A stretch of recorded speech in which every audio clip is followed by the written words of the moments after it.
Hi there, and welcome to Oaklandside 510. I'm Tasneem Raja, editor-in-chief of the Oaklandside, Oakland's independent nonprofit newsroom. Later in this episode, really good news about math and reading scores at one Oakland school, more of our investigations into Oakland city transparency, a really interesting new bookstore opening in Uptown, and some restaurant openings that you're going to want to know about. First, a deep dive into Oakland's roads. We'll let you know how to find out if the streets you drive on every day are safe, tell you about some great news about low-cost fixes that are actually saving lives, and help you understand the conditions of our road system at a high level. But before we get to all of that, here's a word from our very first ever podcast sponsor, the Oakland Museum of California. You know what makes the Oakland Museum of California special? It's the only place that tells California's multifaceted story through art, history, and natural science, all under one roof. Right in the heart of Oakland, OMCA celebrates the people, cultures, and landscapes that make this state unique.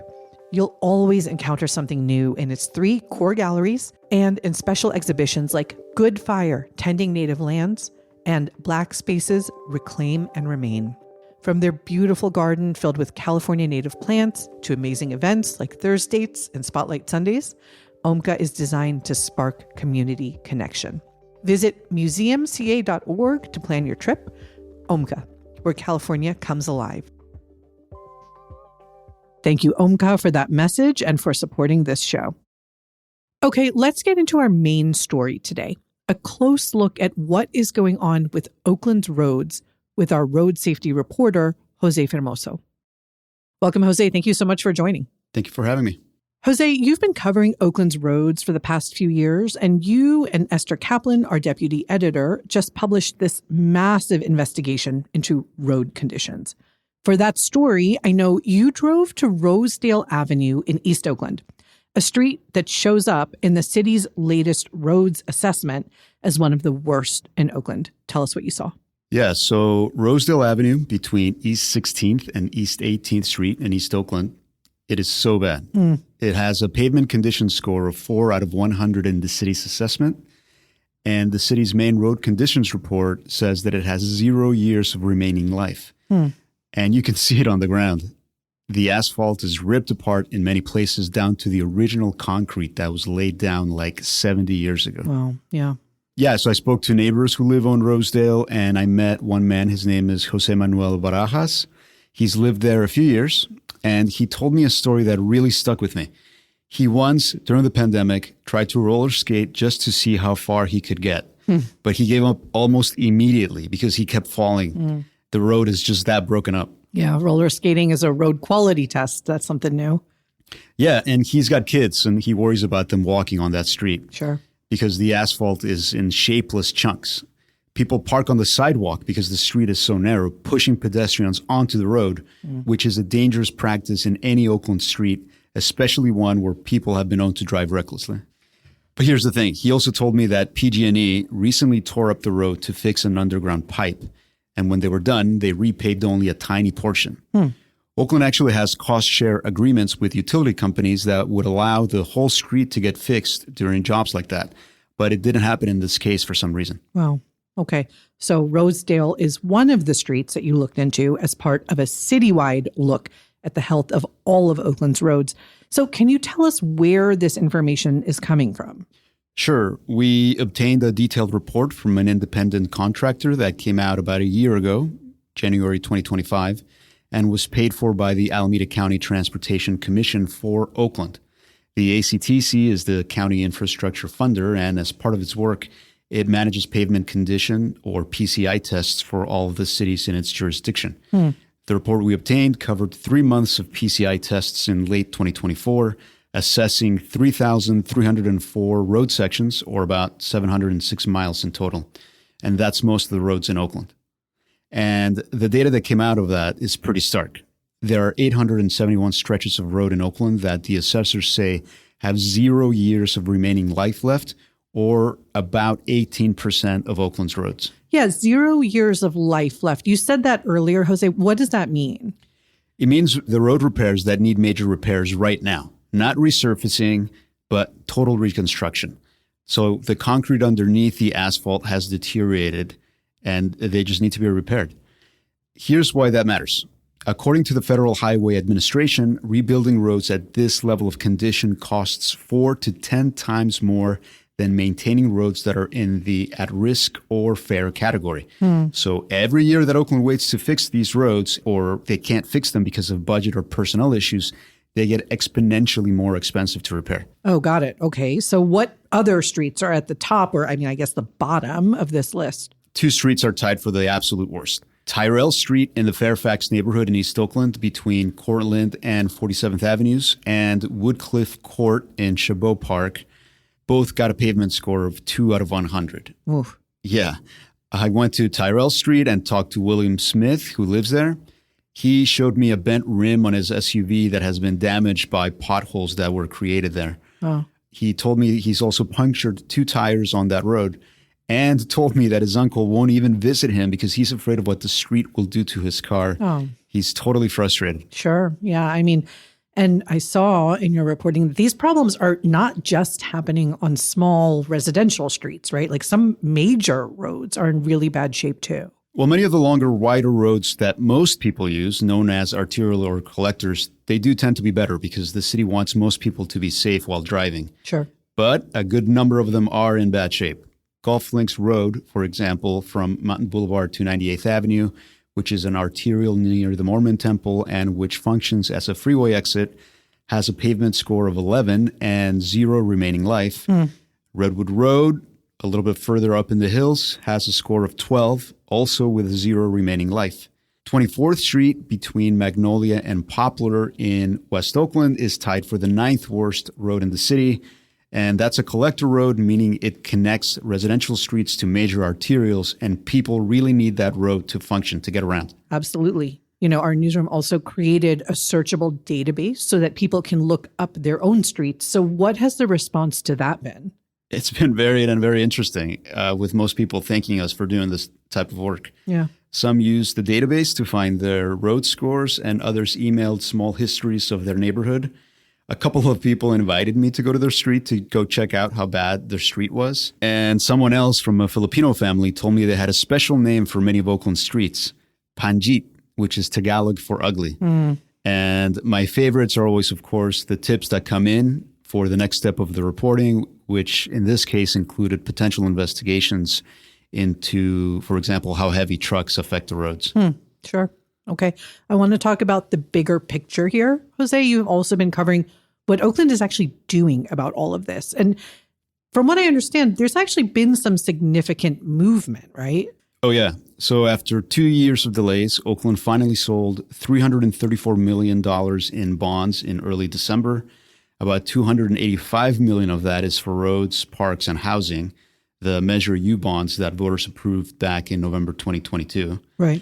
And all that money had been held up because of Oakland's credit rating downgrades and the city's shaky financial situation. But the bonds, when they were finally made available to the investors, again in December, they sold really quickly. There was actually more demand than supply, and all of the bonds sold within a single week. Yeah, that is good news for Oakland. What is that going to mean concretely for Oakland's roads? Well, the city says the bond sale would bring in about $50 million for road repairs for the fiscal year ending this June. So that's a significant jump from 2025, where they barely paved about 20 miles. Yeah. So more of the roads should be in line to get repaved soon. Okay. Now, the bond sale is good news that we're going to see down the road, but you've also been reporting on a huge success story that's already making a difference, International Boulevard. Tell us what's going on there. It's a huge success story that comes from what had been a really bad story for many years. International received a bus rapid transit lane called Tempo back in 2020, but almost immediately people noticed that it was dangerous. Drivers were using the dedicated bus lane as a mini freeway to bypass traffic. They were running red lights at high speeds. Yep. And from 2020 to 2023, there were 15 pedestrians killed on International, several of them at the crosswalk in front of the bus lane. Oh, that's awful. What's changed? So starting in summer 2024, AC Transit and Oakland's Transportation Department added plastic bollards, which are white or yellow rubber posts with concrete bases, to physically separate the bus lane from the regular traffic lanes. And they placed them every 15 feet. They also added a few speed cushions, new signs, fresh paint, and other bollards as medians in the most dangerous sections. Mm-hmm. And that's working? Dramatically. It's nuts. The number of pedestrian deaths in the bus lane dropped from 7 in 2023 to 4 in 2024 to 0 in 2025. Wow. It's really something to celebrate. And so overall, intrusions from private vehicles into the bus lanes dropped by over 80%. At one location, illegal use of the bus lane went from 1,500 vehicles a day to 35. Yeah. Design matters. This is great to hear. Yeah. A lot of this had to do with the advocates that put pressure on the city and AC Transit. Traffic Violence Rapid Response, which is a volunteer advocacy group that I've reported on a lot, played a huge role. They spent years documenting the extreme speeds and carnage on International. They submitted detailed reports to the city and to the transit agency, and they talked to people at vigils for the victims. At a recent meeting of the Bicycle and Pedestrian Advisory Commission, one of the volunteers, Brian Culbertson, read aloud the names of people who died on International Boulevard in recent years.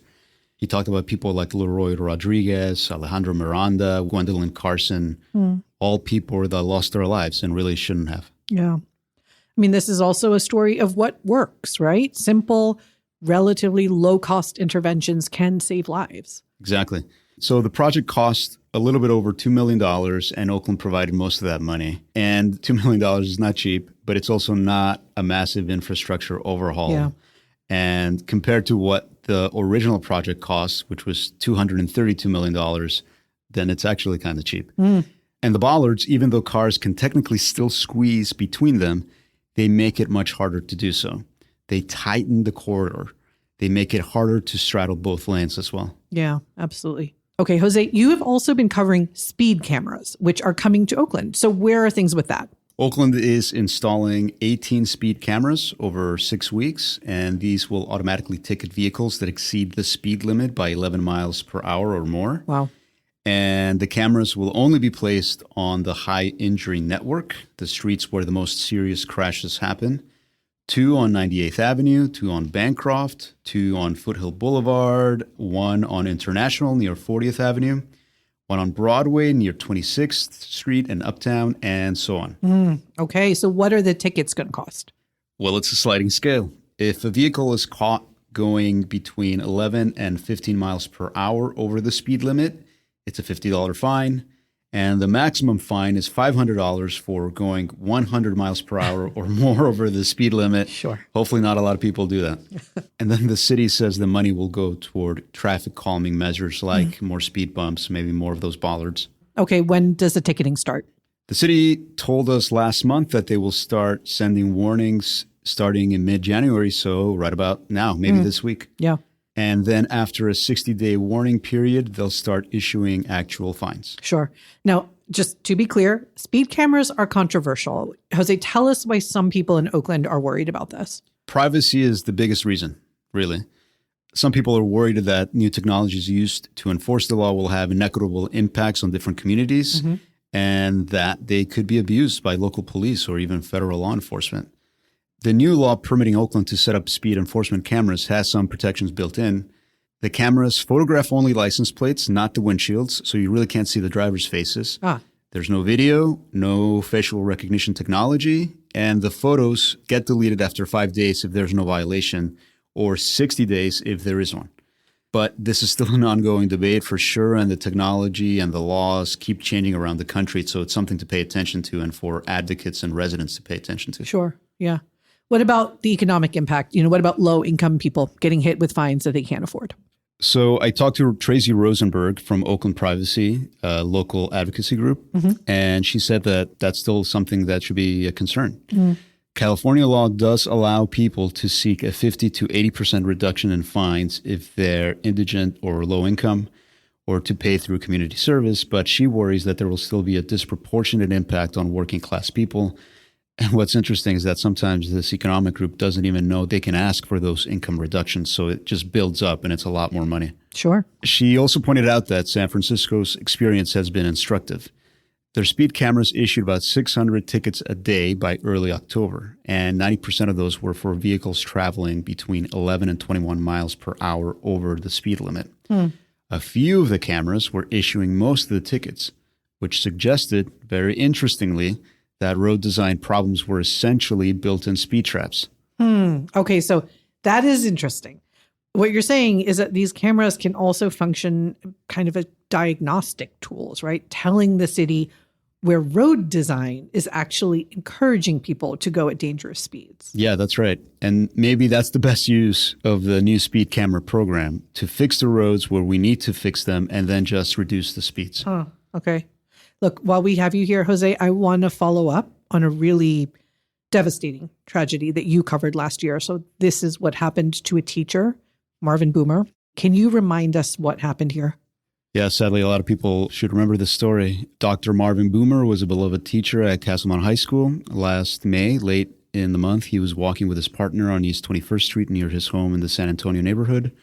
An 18-year-old Oakland High School student named Eric Hernandez Garcia was fleeing from the CHP, and he lost control of his car at one point going up the hill, and he careened into a fire hydrant, which then struck and killed Dr. Boomer instantly. But he, thinking right away, pushed his partner out of the way, likely saving her life.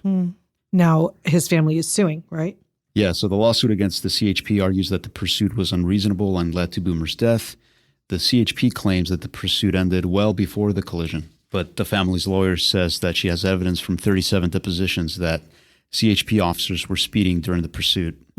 And the lawsuit against Oakland argues that a dangerous pothole on East 21st Street was a substantial factor in the crash. Residents said there had been an orange cone over the pothole, and it looked like Hernandez Garcia swerved to avoid it, lost control, and hit the hydrant. Yeah. I mean, this is also a story of road safety, right? Yeah. I mean, Oakland's roads aren't just an inconvenience or an expense. They're a public safety issue and are also part of our lived environment. When the roads are full of potholes, drivers swerve unexpectedly. Yeah. When streets are poorly maintained, it's harder for people to walk on them safely. And when arterials like International Boulevard are designed in ways that encourage speeding, people die. And those losses are something that no city, no public official, and no resident can ever accept as the status quo. Absolutely. Now, I know some people think one way to fix dangerous roads is to take humans out of the equation altogether. I'm talking about self-driving cars, Jose. You've been reporting on whether they might be coming to Oakland. Yeah, so it looks like they are at some point. The DMV approved Waymo to operate driverless vehicles in Oakland and other East Bay cities, including Berkeley, Fremont, Hayward, Alameda. But they still need approval from the California Public Utilities Commission before they can actually start operating. Yeah. How do people feel about this? I think some people are excited about the potential safety benefits. You know, fewer drunk drivers, fewer assaults. Yeah. I think a lot of children and women sometimes would prefer not to have a driver, but there are legitimate concerns about how these vehicles will handle Oakland's infrastructure challenges. For example, can they navigate hundreds of the pothole roads we've just been talking about? Right. Can they react appropriately to Oakland's prevalence of red light running and speeding? And what happens if they see a sideshow, you know? Right. So Waymo vehicles have hit cyclists, run over pets, created traffic jams in other places. The company argues that its cars cause fewer injuries on average than human drivers, and that's true. But critics want to see a phased rollout with careful monitoring, especially in sensitive areas. And maybe you could say that Oakland as a city is a sensitive area. Sure. Jose, you've been covering this beat for a while now. When you look at all of this together, right, everything we've been talking about, the terrible condition of so many of our roads, but then also this bond sale going through, the success on International Boulevard with the bollards, the speed cameras coming online, what is your overall assessment as somebody who is paying closer attention than just about anybody on this? Is Oakland moving in the right direction? So I think that there's a reason for cautious optimism. Like you said, the bond sale is huge. That's $50 million for roads this fiscal year, which could mean Oakland paves 50 or more miles in 2026. And that would be a significant increase from last year when the city paved less than 20 miles. The International Boulevard issue shows that relatively simple interventions can work. Yeah. The speed cameras, if they're implemented well, could reduce dangerous driving. But the scale of the problem is so big because the city is so big. Yeah. Oakland needs to spend, according to the report that we talked about earlier, about $36 million a year just to maintain its current pavement conditions. In order to eliminate the backlog of deferred maintenance, that would cost over $550 million, so more than $500 million. Wow. And of course, every year, roads get worse. And that's not even accounting for all of the other infrastructure needs like sidewalks, bike lanes, traffic calming. Mm-hmm. Yeah. And I mean, all of this bumps up against budget realities. Yep. And so Oakland is still dealing with structural deficits, as we keep reporting. The transportation department has faced hiring freezes. The city's concrete mill broke down at one point, slowing down the whole city's paving, which was ridiculous. Yeah. And processing construction contracts has also been slow. So yeah, there's a lot of progress, and that's great, but it's a fragile thing. It depends on continued political will, stable funding, competent execution, And if we get another budget crisis, that could set everything back again. Okay, Jose, what are you watching for in 2026? I want to see how many of the miles actually get paved with the bond money. I want to see if the speed cameras reduce crashes on the high injury network. I want to see if the city follows through on the worst roads, places like Rosedale Avenue and Tyrell Street that we talked about that have been neglected for decades and have really affected the residents that live there. Yeah. And I'll also be watching to see if Oakland learns from the International Boulevard success. Those bollards worked, and can that model be applied elsewhere? How about if we add more of the bollards on intersections so they can also reduce the sideshows? Can the city move faster on the simple, proven interventions instead of waiting years for fully comprehensive plans? So one of the things I always hear at the transit meetings that gives me chills, really, and that upsets almost everyone there, is that every time a project designed for safety on a really dangerous street is stalled, shoulders go down, people have this upset look on their face because they know that there are deadly consequences. A person or a few people won't be here next year because of that. Jose, thank you for all of this reporting. This is essential coverage. Thank you so much. You can find all of Jose's reporting on Oakland's roads at oaklandside.org, including that searchable database where you can look up conditions on your street. We will link to everything in the show notes.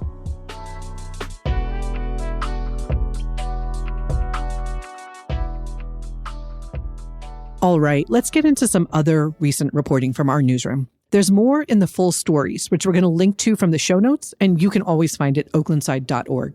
Sign up for our daily newsletter if you want to get our reporting in your inbox. Okay, first up, Oakland needs 500 volunteers for the point-in-time count happening on January 22nd. So this is a biennial count of people experiencing homelessness in Oakland and Alameda County. It's actually mandated by the federal government for cities that seek funding to address homelessness. And it produces the most accurate data that we have for understanding the scale of the crisis. Volunteers will work in shifts between 5 a.m. and noon, tallying and surveying homeless residents using a mobile app. The last count was in 2024, and it found that nearly 5,500 people in Oakland were experiencing homelessness. That's the highest ever recorded. It was a 9% increase since 2022, though the growth rate has slowed compared to previous years. The count also gathers critical demographic information. So in 2024, we learned that more than half of the county's unhoused residents were homeless for the first time. 60% reported having a disability. And in Oakland, 80% of surveyed residents said that they had previously been housed in Alameda County. Conditions have changed since the last count. Affordable housing construction has ramped up. Some shelters have closed, others have opened. City leadership has turned over. So the point-in-time count is a rare opportunity to measure the impact of those changes. So far, 300 people have signed up to volunteer. Oakland needs 200 more. If you want to get involved, our story tells you how. The link is in the show notes. Okay, now here is some good news from Oakland schools via our education reporter, Ashley McBride. MetWest High School, near Lake Merritt, showed the most growth among Oakland middle and high schools on last year's state assessments.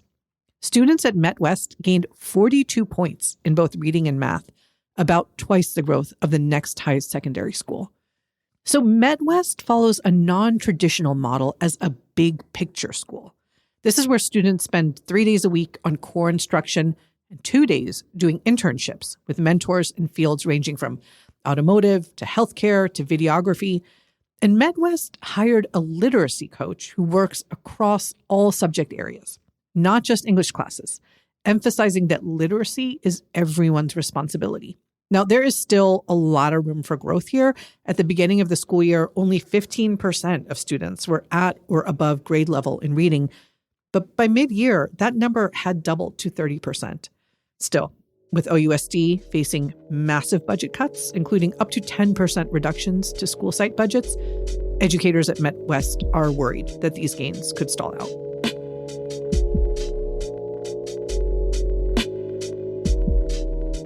Okay, now here is a troubling accountability story, one in a long line of recent stories on our part. Our City Hall reporter, Eli Wolf, reports that Oakland has failed for 3 straight years to publish a legally required report documenting contracts issued by the city administrator. Okay, so city law requires that the council approve all contracts above $250,000. But the city administrator can issue contracts up to that amount without informing the city council or the public. An annual report is supposed to provide transparency into those purchases, including which contracts were issued without competitive bidding and how many awards went to local businesses. But the last time Oakland published this report was October 2023, covering the fiscal year 2022-2023. That report documented dozens and dozens of contracts totaling more than $10 million. So last summer, we asked city officials about those missing reports for 2024 and 2025. They said the reports would be published in fall of 2025. We followed up. That didn't happen. Now, the city says the timeline has been pushed again. Officials told us they anticipate bringing the report to the committee, quote, by early spring. Now, this is not the only financial information that is being withheld. Oakland also delayed its annual report on revenues and expenditures, and the finance department decided not to publish first quarter financial data for the current fiscal year. Follow Eli Wolf's reporting to keep up with his excellent investigations into city transparency.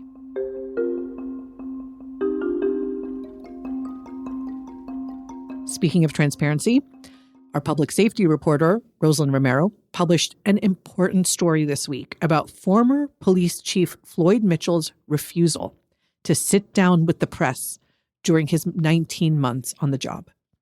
So, look, leaders of big government agencies have many responsibilities, but chief among them is being the face and voice of their organization. One important way that leaders communicate with the public is through in-depth one-on-one interviews with reporters.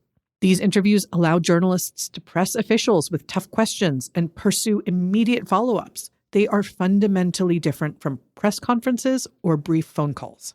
Floyd Mitchell served as Oakland's police chief for 19 months, but never agreed to sit down for a media interview, except once. That was just a brief segment on his very first day on the job. The Oaklandside contacted OPD's media team multiple times, requesting a sit-down interview. We mostly heard crickets. This is unusual. Other local public safety leaders routinely grant interviews to the press. We have done 90-minute one-on-one interviews with Oakland's fire chief, the head of the Department of Violence Prevention, and former District Attorney Pamela Price. Police chiefs in other cities, including Alameda, San Francisco, Sacramento, Stockton, also typically do one-on-one interviews with reporters. Former OPD chief LaRon Armstrong granted several sit-down interviews during his tenure.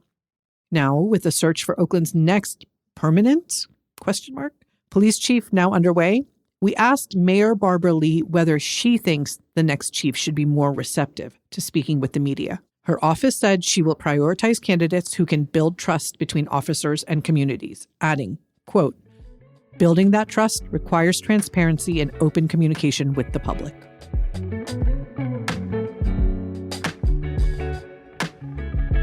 Okay, moving on, some quick food news from our Nosh team. December brought several new restaurant and cafe openings in Oakland. Town Biscuit opened on 25th Street with handmade buttermilk biscuits, plain and with fillings like fried chicken, bacon, egg, and cheese, blueberry jam with goat cheese. Then Breadwinners opened in Swan's Market in Old Oakland, serving build-your-own sandwiches, salads, and smoothies. Café de Fonk, a Berlin-inspired community cafe, opened near the waterfront with breakfast plates and a menu item you rarely see in the States. It's called Schorle, which is fruit juice mixed with fizzy water. Highwire Coffee opened a new location in Uptown's Vesper apartment complex. And finally, Pickle Athletics. Yes, a pickleball social club opened on Telegraph in Temescal with breakfast and lunch, courts, a fitness center, a sauna, a kitchen, a wine bar, and yes, pickles are on the menu.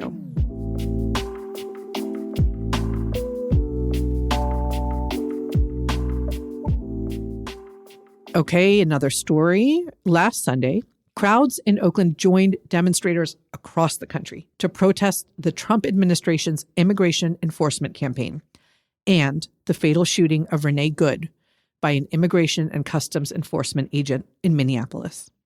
Good, a 37-year-old mother of three, was shot in her car by several ICE agents who were trying to detain her. Trump administration officials have called her a, quote, domestic terrorist, and claimed she tried to run over the agent who shot her, but video of the shooting does not support this version of events. Sunday's protests took place in more than 1,000 locations nationwide. In Oakland, protesters rallied at Splash Pad Park across from the Grand Lake Theater. One participant at Oakland's protest, who gave her name as AJ, brought her 2 children. She told us, quote, "We are here protesting Trump's police state, jeopardizing the lives and safety of our neighbors in the community. I am here on behalf of families that are too scared to appear in public to speak out." You can see photos from the protest at oaklandside.org.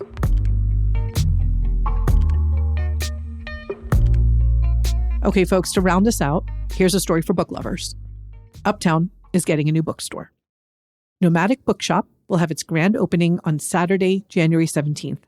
The shop is led by J.K. Fowler and his husband, Uriel Landa, the folks behind indie publisher Nomadic Press, which closed in 2023 but is being brought back to life. The bookshop features a highly personal, color-coded system to organize titles, categories like radical life stories and testimonies, and transformative and imaginative worlds, instead of traditional genres.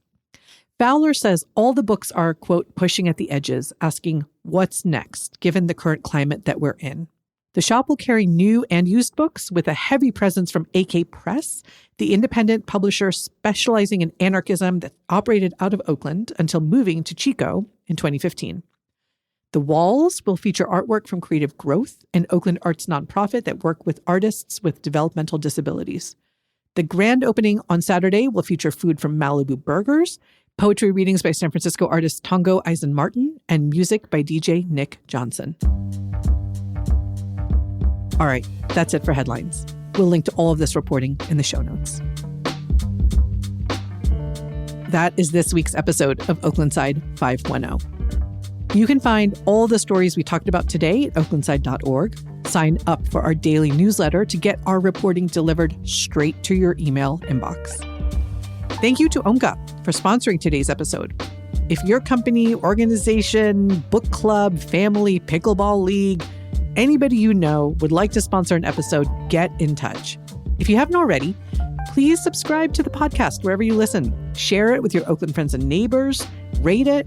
The more people listening and loving it, the more we can keep this show going. This episode was produced by Mark Nieto, edited by Esther Kaplan, and hosted by me, Oaklandside Editor-in-Chief Tasneem Raja. On behalf of our entire newsroom, thank you for showing up for Oakland. We'll see you next week.